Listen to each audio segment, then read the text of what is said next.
Hello, welcome back to Rev Endurance Sports and another edition of what is in our stand today. Today I have a Motobecon Jubilee DLX. Not sure what that stands for, but it looks to be a hybrid with 7-speed shifters. And the customer came in, the shifting is not crisp, chain is corroded, all kinds of stuff, but I wanted to take a few minutes to show you what I do with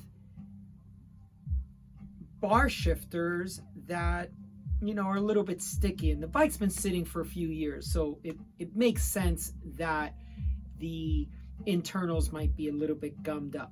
Okay, so before we get to that, if you would please subscribe to the channel, like and share and all that other good stuff, hit that notification bell. I get my analytics and over 90% of the people watching my videos are not subscribed. So please subscribe. We're trying to get to 1,000 subscribers. We're at about 620 right now. It is November the 5th of 2021. And I would love to take you on this journey of building this channel and providing content to you. Okay, enough about that. Let's get to the topic of the day. And that is how to unstick some shifters. Now, a couple of things I want to show you what I do for best practices. So generally speaking, if we need to move the shifters, I tend to mark them on the handlebar with a Sharpie. If it's a carbon handlebar or a black handlebar, then I use a gray Sharpie. And basically I just make a tick mark here so that I know where the customer had their shifters or brake caliper, brake levers, so that I can put them right back where they were before. Next thing, for this particular shifter body, you'll need a very small screwdriver. So hopefully that's focused in. And as I mentioned before, when you mark the shifter, in this case, we need a 5mm to move the shifter body. So I've already done that before we started the video. So this is the normal orientation that the customer had it. And then I've moved this one up. And I've also already removed the cover so that we can save a little bit of time on the video. Basically, it's the same thing. And just best practices, I like to put things, especially tiny screws like this, I like to put them in some type of, maybe a cap of some sort. If they're magnetic, I put them on a magnetic type of tool tray or tool thing, just to keep them from getting lost, so that you have everything when it's time to put it all back together. Okay, so let's move on now to the issue of the stuck shifter. In my opinion, you could use several different cleaners. I choose to use this one. It's been around a very long time.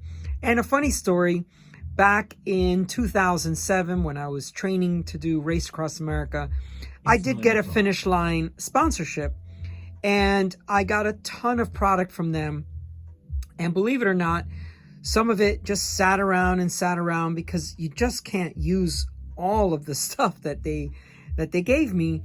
Actually, the sponsorship went on for a few years, so there's a lot of stuff that I had, but something like this I just don't use that much, so of course it's still hanging around.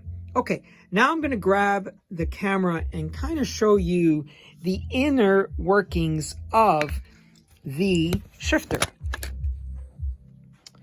And here we are with the cover off, and you can see the gear indicator, and you can see one of the thumb levers. And what we want to do is, you see this star looking thing down here? that is the ratcheting and locking device for each one of the shifts that you'll make. And you'll notice it just doesn't, there's not an audible click.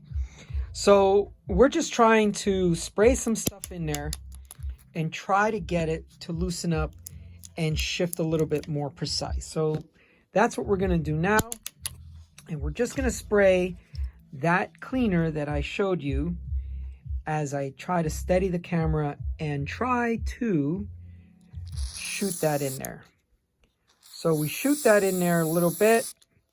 Then we work the shifter again.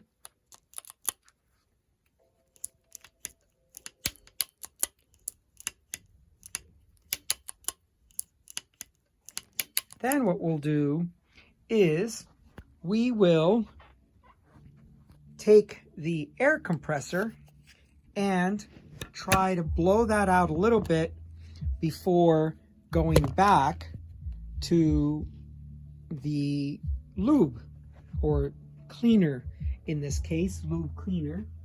And so what I've done is on my air compressor, I've dialed the pressure way down. Now the microphone, if it hears a really loud noise, it tries to compensate, and that way, it doesn't blare that loud noise and create a very loud noise. So what happens is, as I use this air compressor, please be aware you may not hear me, but I'm going to try to not speak during the time the blower is on. Now, the other thing is, I've turned the regulator way down to only about 50 psi or so. About 50 psi. So this is not hard pressure that I would have, like, let's say, to inflate tires in the shop, where I have it regulated to about 100 psi. All right, here we go.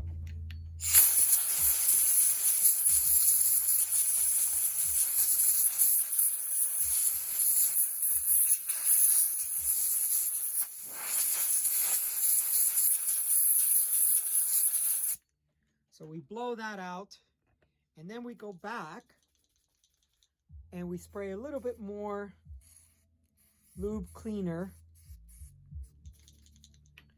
and making sure we shake it, because the propellant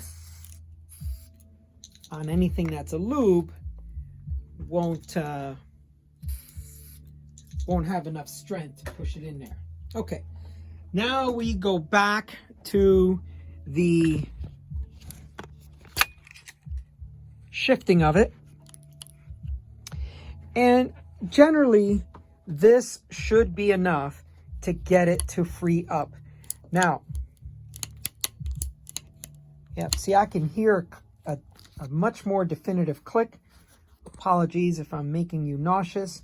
I will try to move that to the side. But yes, now I'm hearing a definitive click. Hear it? So once I can start shifting in the back and move that derailleur by pedaling, this is going to be much crisper of a shift. Now everything in reverse order. Put the lid on, put the 2 screws back on, rotate this brake shifter pod back down, and the bike is ready to go. Well, at least this part. We still have to replace the chain that's corroded, which is back here. We'll have to replace the chain, and we've also got a flat tire. So we'll get all that done, get the customer back on the road, and she will be very happy. Okay, thank you very much for tuning in. This has been another edition. It's a hashtag, what is in our stand today. This is how I unstick shifters. Also the integrated shifters, the STI, Shimano Total Integration. That's what STI stands for. So I've got another video for a set of Dura-Ace shifters that I unstuck live on camera. But this will work in just about every circumstance. So thank you so much for tuning in. Please like, and subscribe, and please hit that notification bell so you can get notified when I've posted another video. Thank you and have a great ride, and we'll see you up the road.